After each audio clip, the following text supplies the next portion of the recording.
thank you for being here. My name is Abilene, and today I will be giving a speech on why air pollution is so harmful to us. About 3 years ago, I heard hushed voices at about 3 in the morning. I woke up and walked out of my bedroom to see my parents leaving theirs.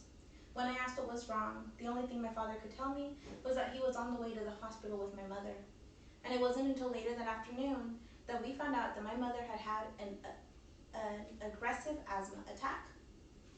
The wildfires that had been happening in the counties around us for the past months had finally made her lungs give in, and her asthma medication was no longer working. According to the Asthma and Allergy Foundation of America, last access on October 6, 2021, approximately 25 million Americans have asthma, and that means that 1 out of every 13 Americans has asthma. This disease is only becoming more common and is increasing because air pollution is worsening. Today, I'm going to discuss with you why Congress should take action to address our air pollution problem. We will discuss the problem with air pollution, the main causes, and the solution that could solve our air pollution problem. We have a serious problem because air pollution is a major contributor to triggering people's asthma attacks. The Asthma and Allergy Foundation of America website, last access on October 6, 2021, states that asthma symptoms can be worsened by air pollution. According to the Asthma Allergy Foundation of America, ozone, which is one of the most common air pollutants and more commonly known as smog or haze, can trigger asthma because it irritates the airways and the lungs. Ozone has caused the need for more asthma medication and more asthma treatment because it reduces lung function and makes breathing harder.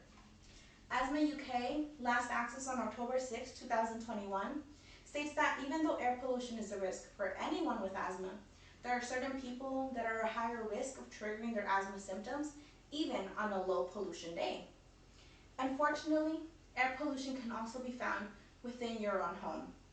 According to the United States Consumer Product Safety Commission, last access on October 6, 2021, it affirms that there are multiple sources of pollution that can be found inside your home, such as oil, gas, damp and wet carpet, household cleaning products, and your cleaning and heating cooling systems. The US CPSC also states that ventilation plays a big part in how much pollution we breathe in. If perhaps you're cleaning your bathroom one day and you don't open the window or the door, you are containing all of the pollution from those harsh chemicals that you used, and that can cause a higher chance of you to experience negative health effects. We've just discussed what major problem we currently have. Now let's discuss what the main causes are. There are 2 main causes of air pollution, but what exactly is air pollution? According to an article in National Geographic, published on October 9, 2012, air pollution is made of particles or chemicals that are found in the air that can cause harm to humans, animals, plants, and even buildings. National Geographic states that air pollution can come from natural sources such as fires and volcanoes. The Centers for Disease Control and Prevention website, last accessed on October 6, 2021, says that volcanoes release harmful gases into the air when they erupt, such as ammonia, fluorides, sulfur dioxide, vanadium, and other gases that are all released upon eruption. Fires can also cause fire pollution, as we've probably experienced personally here in California.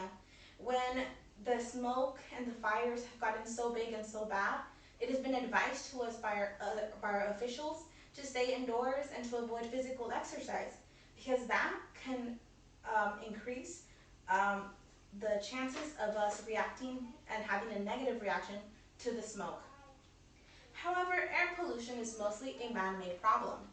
On phys.org, in an article titled "What is Air Pollution?", written by Earth and Space journalist Matthew Williams and published on April 14, 2016, it states that air pollution is largely a result of humans relying too much on fossil fuels and the heavy industry.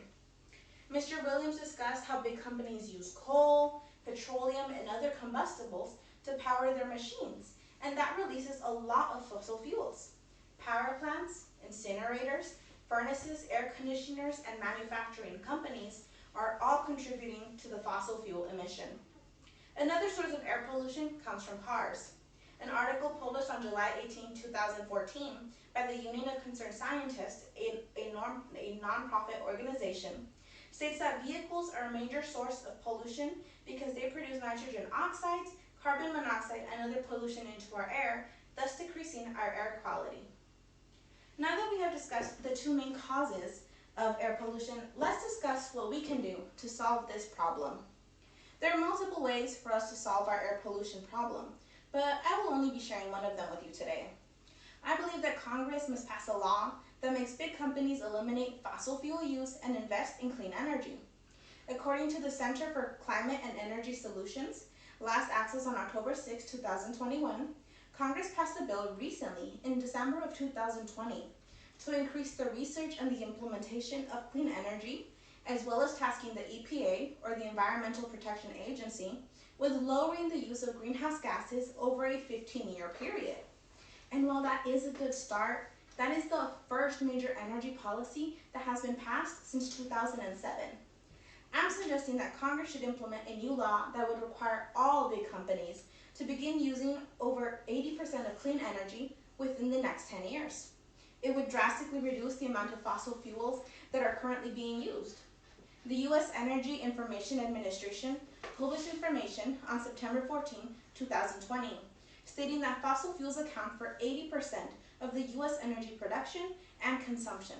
Let's turn that around. What do we need to do for Congress to pass a law like that? First, we need to contact our governor, our senator, our House representatives.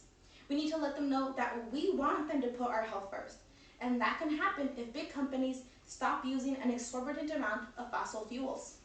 You can contact your elected officials through usa.gov, where you can find phone numbers and emails that you can use to get through to your officials. We also need to get this information to as many people as possible. The more people that learn about the damage that air pollution is doing to every single one of us means more people willing to sign petitions and contact their own officials so that we can make change happen. Today, we discussed why I believe that Congress should take action to face our air pollution problem. We discussed what the air pollution problem is, the two main causes, and a solution that we could implement. Remember that according to the Asthma and Allergy Foundation of America, last accessed on October 6, 2021, approximately 25 million Americans have asthma. That means that 1 out of every 13 people has asthma. And this is a disease that is only growing and spreading because air pollution is only increasing. I don't want to spend another day like I did 3 years ago. I had to spend hours before I knew if my mom was going to be okay. Asthma can affect anyone, and air pollution is only going to make their symptoms worse. Let's do what we can do to end air pollution.